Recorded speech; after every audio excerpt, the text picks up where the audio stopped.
एक छोटी सी बस्ती, बनी इजराइल का घराना, एक बाप और उसके 12 बेटे, और उन्हीं भाइयों में से एक छोटा सा बच्चा और एक ख्वाब। लेकिन उस बच्चे को नहीं पता था कि उस ख्वाब की कीमत होगी। भाइयों की साजिश, अंधेरा कुआं, गुलामी की जंजीरें, झूठा इल्जाम, 7 साल कैद, और फिर सल्तनत। ये वाकया है हजरत यूसुफ अलैहिस्सलाम का, हसद के खिलाफ सब्र का, फितने के सामने हया का, अंधेरे में यकीन का। ये जमीन है कनान की, आज के फिलिस्तीन और उसके गिर्द के इलाकों का हिस्सा। यही रहते थे अल्लाह के नबी हजरत याकूब अलैहिस्सलाम। उनका घर सादगी से भरा था मगर रूहानी नूर से रोशन। हजरत याकूब अलैहिस्सलाम हजरत इसहाक अलैहिस्सलाम के बेटे और हजरत इब्राहीम अलैहिस्सलाम के पोते थे। ये सिर्फ एक खानदान नहीं था, ये नबूवत का सिलसिला था। हजरत याकूब अलैहिस्सलाम के 12 बेटे थे, उनमें से 10 एक माँ से थे और 2 यूसुफ और छोटे भाई बुन्यामीन एक दूसरी माँ से। यूसुफ अलैहिस्सलाम अपने वालिद के बहुत करीब रहते, उनकी बातों को गौर से सुनते। उनके चेहरे पर मासूमियत थी, मगर घर के दूसरे कोने में एक और चीज पल रही थी, हसद। उनके 10 भाई महसूस करते थे कि अब्बा का झुकाव यूसुफ अलैहिस्सलाम की तरफ ज्यादा है। हसद छुप रहता है मगर जलता रहता है। एक रात आसमान सितारों से भरा हुआ, यूसुफ अलैहिस्सलाम नींद में थे। फिर अचानक उनकी आंख खुलती है, सांस तेज, दिल जोर से धड़क रहा था। वो उठते हैं अब्बा जान, और दौड़ते हुए हजरत याकूब अलैहिस्सलाम के पास जाते हैं। बेटा यूसुफ, क्या बात है? अब्बा जान, मैंने एक अजीब ख्वाब देखा। मैंने देखा 11 सितारे और सूरज और चांद सब मुझे सजदा कर रहे थे। हजरत याकूब अलैहिस्सलाम समझ गए, ये आम ख्वाब नहीं था, ये बशारत थी। अपना ये ख्वाब अपने भाइयों को मत बताना, वरना वो तुम्हारे खिलाफ साजिश करेंगे। उस रात हजरत याकूब अलैहिस्सलाम समझ गए थे, ये बच्चा सिर्फ उनका बेटा नहीं, मुस्तकबिल का नबी है। मगर जिस पर अल्लाह का इंतखाब होता है, उस पर इम्तिहान भी होते हैं। यूसुफ अलैहिस्सलाम के भाई इकट्ठा बैठे थे, चेहरों पर बेचैनी, आंखों में जलन। एक भाई कहता है, यूसुफ और उसका भाई अब्बा को हमसे ज्यादा प्यारे हैं, हालांकि हम ज्यादा ताकतवर हैं। यूसुफ को कत्ल कर दो या उसे किसी दूर जमीन में फेंक दो, ताकि अब्बा की तवज्जो सिर्फ हम पर हो जाए। उसे कत्ल मत करो, अगर कुछ करना ही है तो उसे किसी कुआं में डाल दो, कोई मुसाफिर उसे उठा लेगा। ये फैसला हो गया। फिर वो सब जाते हैं अपने वालिद के पास। हजरत याकूब अलैहिस्सलाम, अब्बा जान, आप यूसुफ को हमारे साथ क्यों नहीं भेजते? हम उसकी हिफाजत करेंगे, वो खेलेगा, खुश रहेगा। मुझे डर है तुम उसे ले जाओगे और कोई भेड़िया उसे खा जाएगा, जबकि तुम उससे गाफिल हो जाओगे। अगर भेड़िया उसे खा गया, जबकि हम इतने सारे हैं, तो हम तो किसी काम के ना हुए। आखिर बाप का दिल मान गया। सफर, रेगिस्तान की हवा, दूर तक खामोशी। हजरत यूसुफ अलैहिस्सलाम मासूमियत से भाइयों के साथ चल रहे थे।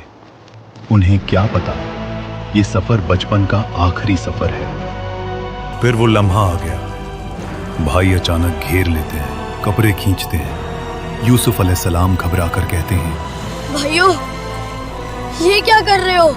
मगर हसद रहम नहीं करता। उन्हें उठाया गया और अंधे कुएं में फेंक दिया गया।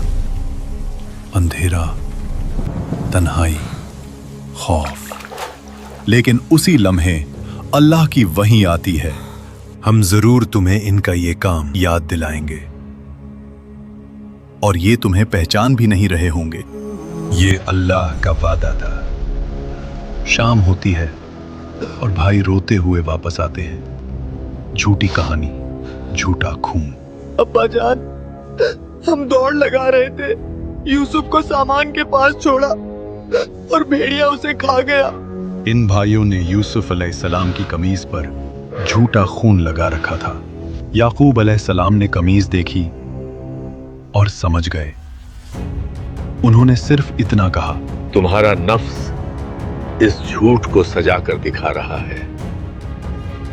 ये सच नहीं है। ये कैसा भेड़िया था जो यूसुफ को खा गया, मगर उसकी कमीज को कोई नुकसान नहीं पहुंचाया। तो अब सब्र ही बेहतर है और अल्लाह ही मदद करने वाला है। ये एक अजीम सब्र की शुरुआत थी।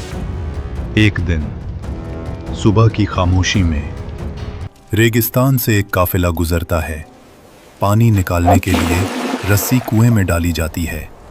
अचानक आवाज, यहाँ एक लड़का है। रस्सी के साथ बाहर आते हैं हजरत यूसुफ अलैहिस्सलाम। मासूम, मगर तकदीर बदल चुकी है। काफिला उन्हें माल की तरह छुपा लेता है। फिर वो रवाना होता है मिस्र की तरफ। एक नबी गुलामी की जंजीरों में, मगर अल्लाह का मंसूबा कुछ और है। मिस्र पहुंचकर बाजार में फरोख्त होती है। एक बासर शख्स अजीज मिस्र उन्हें खरीद लेता है और अपनी बीवी से कहता है, इसे इज्जत से रखना। मुमकिन है ये हमें फायदा दे या हम इसे बेटा बना लें। ये जुमला मुस्तकबिल की तरफ इशारा था। साल गुजर गए। हजरत यूसुफ अलैहिस्सलाम जवान हो चुके थे। हुस्न, वकार और पाकीज़गी का नूर उनके चेहरे पर वाज़े था। अल्लाह ने उन्हें हिकमत और इल्म अता किया, मगर महल के अंदर एक और आजमाइश इंतजार कर रही थी। महल में रहने वाली जुलेखा, अजीज की बीवी, उन्हें रोज देखती, उनकी शख्सियत से मुतासिर होती चली गई। यूसुफ अलैहिस्सलाम हमेशा हया, अदब और पाकीज़गी के साथ रहते, मगर जुलेखा के दिल में लगाव बढ़ता गया, यहाँ तक कि जज्बात काबू से बाहर होने लगे। फिर एक दिन अजीज की बीवी ने तन्हाई का मौका देखा। वो महल के सारे दरवाजे बंद किए और कहा, आओ यूसुफ, आज यहाँ कोई नहीं है। यूसुफ अलैहिस्सलाम ने फौरन कहा, मैं अल्लाह की पनाह चाहता हूँ। तुम्हारे शौहर ने मुझे इज्जत से रखा है। जुलेखा के काफी जिद करने के बाद यूसुफ अलैहिस्सलाम बचने के लिए दरवाजे की तरफ दौड़ते हैं। जुलेखा पीछे से कमीज पकड़ती है। कमीज पीछे से फट जाती है। दरवाजा खुलता है। सामने अजीज मिस्र खड़ा होता है। जुलेखा डर गई और फौरन इल्जाम यूसुफ अलैहिस्सलाम पर लगा दिया। इसने बुरी नियत की, इसे कैद कर ले और दर्दनाक सजा दे। मगर अल्लाह ने दलील पैदा कर दी। वहां खड़े एक शख्स ने कहा, अगर कमीज आगे से फटी है तो यूसुफ झूठा, अगर पीछे से फटी है तो औरत झूठी। कमीज पीछे से फटी थी। सच वाज़े हो गया। अजीज मिस्र समझ गया कि यूसुफ अलैहिस्सलाम बेगुनाह है और वो इस बात को दबाने की कोशिश करता है। मगर महल की बात शहर तक पहुंच जाती है। औरतें कहने लगी, अजीज की बीवी अपने गुलाम पर फिदा हो गई। ताकतवर औरत, मगर इश्क में पागल। जुलेखा ने सब सुन लिया। उसने फैसला किया कि सबको हकीकत दिखा दी जाए। एक खास महफिल सजाई गई। शहर की मुअज़्ज़ज़ औरतें दावत पर बुलाई गईं। हाथ में फल और छुरी दी गई। फिर जुलेखा ने यूसुफ अलैहिस्सलाम को बुलाया। दरवाजा खुला। यूसुफ अलैहिस्सलाम अंदर आए। जब औरतों की नजर उन पर पड़ी, वो होश खो बैठी और बेइख्तियार अपने हाथ काट बैठी। उनकी जबान से निकला, ये इंसान नहीं, ये तो कोई फरिश्ता है। यहाँ जुलेखा ने इकरार किया, यही है जिस पर तुम मुझे मलामत करती थी। मैंने इसे रग़बत दिलाने की कोशिश की, मगर ये बच गया। फितना अपनी इंतहा पर था। यूसुफ अलैहिस्सलाम ने रब से दुआ की, ऐ मेरे रब, قید مجھے اس چیز سے زیادہ پسند ہے جس کی طرف یہ بلا رہی ہیں. تو ہی میرا مددگار ہے. اللہ نے دعا قبول کی. حقیقت سب کو پتہ ہونے کے باوجود سیاسی مصلحت سے فیصلہ ہوا. یوسف علیہ السلام کو قید میں ڈال دیا گیا. بے گناہ نبی زنجیروں میں، مگر تقدیر لکھ رہی ہے قید سے تخت تک کا سفر. قید خانہ، تنگ دیواریں، بوجھل ہوا، مگر حضرت یوسف علیہ السلام کے چہرے پر سکون تھا. قید میں 2 نوجوان بھی تھے. دونوں نے ایک رات عجیب خواب دیکھا اور دونوں نے یوسف علیہ السلام میں نیکی اور نور دیکھا، اس لیے ان کے پاس آئے. ایک بولا، میں نے خواب دیکھا، میں شراب نچوڑ رہا ہوں. دوسرا بولا، میں نے دیکھا میرے سر پر روٹی ہے اور اس پر پرندے کھا رہے ہیں. ہمیں تعبیر بتائیے، ہم آپ کو نیک لوگوں میں سے دیکھتے ہیں. یوسف علیہ السلام نے فوراً تعبیر نہیں بتائی، پہلے حق کی دعوت دی. جو کھانا تمہیں ملنے والا ہوتا ہے میں اس کے آنے سے پہلے بتا دیتا ہوں. یہ علم اللہ نے دیا ہے. کیا مختلف معبود بہتر ہیں یا ایک اللہ جو سب پر غالب ہے؟ تم جن کی عبادت کرتے ہو وہ صرف نام ہے، حکم صرف اللہ کا ہے. یہ تھا نبی کا طریقہ، ہر موقع کو ہدایت کا ذریعہ بنانا. پھر انہوں نے خواب کی تعبیر بتائی.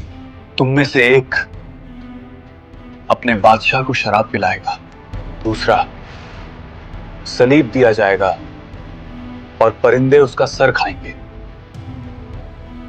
فیصلہ ہو چکا جس کا تم پوچھ رہے تھے. اور واقعی کچھ دن بعد بالکل ویسے ہی ہوا. جو آزاد ہوا اس سے یوسف علیہ السلام نے کہا، اپنے بادشاہ کے پاس میرا ذکر ضرور کرنا. مگر شیطان نے اسے بھلا دیا اور یوسف علیہ السلام مزید کئی سال قید میں رہے. پھر ایک رات بادشاہ مصر نے خواب دیکھا. 7 موٹی گائیں جنہیں 7 دبلی گائیں کھا رہی ہیں، 7 ہری بالیاں اور 7 سوکھی. وہ گھبرا کر اٹھ گیا اور خواب اسے روزانہ آنا شروع ہو گیا. پھر ایک دن دربار میں لوگ جمع ہوتے ہیں، سب حیران، کوئی تعبیر نہ بتا سکا. سب بولے، یہ الجھے ہوئے خواب ہیں. تبھی وہی آزاد ہونے والا قیدی اچانک یاد کرتا ہے، میں تمہیں تعبیر بتا سکتا ہوں، مجھے قید خانے بھیجو. وہ دوڑتا ہوا یوسف علیہ السلام کے پاس آتا ہے. قید خانے کا دروازہ کھلتا ہے. بادشاہ کا قاصد سامنے کھڑا ہوتا ہے. حضرت یوسف علیہ السلام سے خواب کی تعبیر پوچھی جاتی ہے. یوسف علیہ السلام فرماتے ہیں، 7 سال لگاتار کھیتی ہوگی، خوب پیداوار ہوگی. پھر 7 سال سخت قحط آئے گا اور لوگ بھوک سے گزریں گے. ان 7 سالوں کی پیداوار کو محفوظ کر کے رکھو تاکہ قحط کے سالوں میں کمی نہ ہو. یہ صرف تعبیر نہیں تھی، یہ پورا معاشی نظام کا منصوبہ تھا. بادشاہ متاثر ہوتا ہے، اسے میرے پاس لاؤ. مگر یوسف علیہ السلام باہر آنے سے انکار کر دیتے ہیں اور فرماتے ہیں، اپنے بادشاہ سے پوچھو ان عورتوں کا کیا معاملہ تھا جنہوں نے اپنے ہاتھ کاٹ لیے تھے. یہ تھا نبی کا وقار. رہائی سے پہلے کردار کی صفائی. دربار میں تحقیقات ہوتی ہے، عورتوں کو بلایا جاتا ہے اور وہ اقرار کرتی ہیں. ہم نے کوئی برائی یوسف میں نہیں دیکھی. اور زلیخا بھی کہہ دیتی ہے، اب حق واضح ہو گیا. میں نے ہی اسے راغب کرنا چاہا تھا اور یوسف سچوں میں سے ہے. بے گناہی پوری دنیا کے سامنے ثابت ہو گئی. اب یوسف علیہ السلام بادشاہ کے سامنے پیش ہوتے ہیں. گفتگو ہوتی ہے، حکمت، بصیرت، علم سب ظاہر ہو جاتا ہے. بادشاہ کہتا ہے، آج کے بعد تم ہمارے پاس مقبول اور دیانتدار ہو. یوسف علیہ السلام فرماتے ہیں، مجھے ملک کے خزانوں پر مقرر کر دیں. میں امانت کی حفاظت بھی جانتا ہوں اور مشکل وقت کے لیے تدبیر بھی. یہ غرور نہیں تھا، ये जिम्मेदारी लेने का ऐलान था। उन्हें मिस्र के खजानों का निगरान बना दिया गया। मिस्र का कैदी अब सल्तनत का जिम्मेदार। साल गुजर चुके थे। कहत सिर्फ मिस्र तक महदूद नहीं रहा, बल्कि गिर्द के तमाम इलाकों को अपनी लपेट में ले चुका था। खाना कम, जमीन सूख चुकी, लोग परेशान। दूर उस सरजमीन तक भी कहत पहुंच गया जहां हजरत याकूब अलैहिस्सलाम अपने बेटों के साथ रहते थे। राशन कम होता जा रहा था। फिर खबर मिलती है, मिस्र में गल्ला दस्तयाब है और हुकूमत लोगों को मुकर्रर कीमत पर अनाज दे रही है। यूसुफ अलैहिस्सलाम को मालूम था कि ताजर माल को ज्यादा तादाद में खरीद कर आगे लोगों को महंगे दामों में बेचेंगे। इसलिए उन्होंने ऐलान किया था कि अगर किसी को भी गल्ला खरीदना है तो पूरे घर वालों को साथ लाना जरूरी है, ताकि सबको उनकी जरूरत के मुताबिक ही माल दिया जाए। ये सुनकर याकूब अलैहिस्सलाम अपने 10 बेटों से गल्ला लाने का कहते हैं। छोटा बेटा बुन्यामीन अपने पास ही रखते हैं, क्योंकि यूसुफ का गम अभी तक ताजा था। 10 भाई सफर पर रवाना होते हैं। उन्हें क्या पता, जिस शख्स से वो गल्ला लेने जा रहे हैं वो उनका खोया हुआ भाई है। दरबार में पेश होते हैं। सामने बैठे हैं हजरत यूसुफ अलैहिस्सलाम, मगर भाई पहचान नहीं पाते। यूसुफ अलैहिस्सलाम उन्हें पहचान लेते हैं, मगर अपनी शिनाख्त छुपाते हैं। यूसुफ अलैहिस्सलाम पूछते हैं, क्या तुम्हारा कोई और भाई भी है? वो कहते हैं, हाँ, एक छोटा भाई है, वो हमारे वालिद के पास है। अगली मर्तबा उसे भी साथ लाना, तभी गल्ला मिलेगा। यूसुफ अलैहिस्सलाम छुपकर उनकी रकम उनके सामान में वापस रखवा देते हैं, ताकि जब ये घर पहुंचे और अपनी रकम वापस देखें तो दोबारा लौटने पर मजबूर हो जाएं। जब भाई घर पहुंचते हैं, सामान खोलते हैं तो देखते हैं उनकी रकम वापस मौजूद थी। दिन गुजरते हैं और माल खत्म हो जाता है। अब्बा जान, हमें दोबारा मिस्र भेजिए और हमारे भाई को भी साथ भेज दीजिए, तभी हमें गल्ला मिलेगा और हम उसकी हिफाजत करेंगे। याकूब अलैहिस्सलाम का दिल कांप उठता है। वो कहते हैं, क्या मैं तुम पर उसी तरह भरोसा करूं जिस तरह पहले उसके भाई के मामले में किया था? मगर भाई मुसलसल इसरार करते हैं, जिम्मेदारी का वादा करते हैं। आखिर याकूब अलैहिस्सलाम एक सख्त अहद लेते हैं। तुम अल्लाह को गवाह बनाकर वादा करो कि तुम उसे वापस लाओगे। फिर एक और हिदायत देते हैं, मेरे बेटो, एक दरवाजे से शहर में दाखिल मत होना, मुख्तलिफ दरवाजों से जाना। ये बाप की एहतियात थी, मगर तकदीर अपना रास्ता लिख चुकी थी। वो शहर पहुंचते हैं और दरबार में दाखिल होते हैं। यूसुफ अलैहिस्सलाम अपने भाइयों की मेहमान नवाजी करते हैं और फिर तन्हाई में बुन्यामीन को अपने पास बुलाते हैं। आहिस्ता से फरमाते हैं, मैं तुम्हारा भाई यूसुफ हूं। जो कुछ ये करते रहे उस पर गम ना करो। सोचो, सालों बाद खोया हुआ भाई अचानक सामने, मगर राज अभी भी छुपा रहना था। जब गल्ला तैयार हो जाता है, यूसुफ अलैहिस्सलाम एक मंसूबा बनाते हैं। शाही पैमाना छुपकर बुन्यामीन के सामान में रखवा दिया जाता है। फिर काफिला रवाना होता है, मगर कुछ दूर जाकर आवाज आती है, महल में चोरी हो गई है,